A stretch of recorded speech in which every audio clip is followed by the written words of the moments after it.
Hello বন্ধুরা, আসসালামু আলাইকুম। দেশ ও দেশের বাইরে থেকে যে যেখান থেকে আমার এই প্রতিবেদনটি দেখছেন সবাইকে জানাই আন্তরিক শুভেচ্ছা ও অভিনন্দন। বন্ধুরা, আমার এই চ্যানেলটিকে যারা এখনও সাবস্ক্রাইব করেননি দয়া করে তারা সাবস্ক্রাইব করে দিবেন, আর যারা সাবস্ক্রাইব করেছেন তাদেরকে অসংখ্য ধন্যবাদ। বন্ধুরা, আজ চলে এসেছি দিনাজপুর কাহারোল নামক গরুর হাটে। এখানে দেশের বিভিন্ন স্থান থেকে ক্রেতা ও বিক্রেতা সমাগম হয়ে থাকে।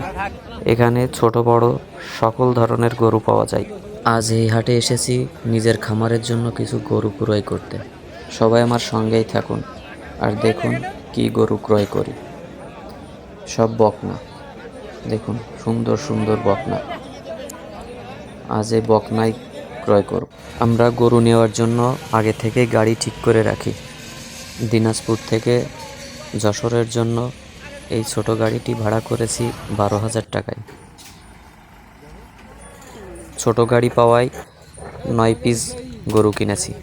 তারপরও গাড়িতে ধরতেছে না, অনেক কষ্টে গরুগুলি ধরানো হয়েছে।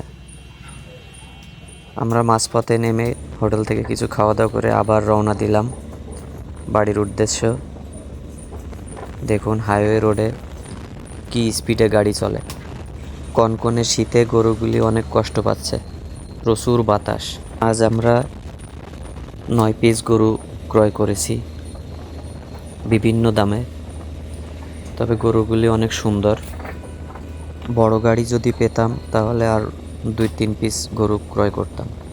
ছোট গাড়ি হয় 9 পিস ক্রয় করেছি। তারপরও ড্রাইভার বলছিল 9 পিস ধরবে না। সবাই আমার জন্য দোয়া করবেন। আপনাদের সুস্বাস্থ্য কামনা করে আজকের মতো বিদায় নিচ্ছি।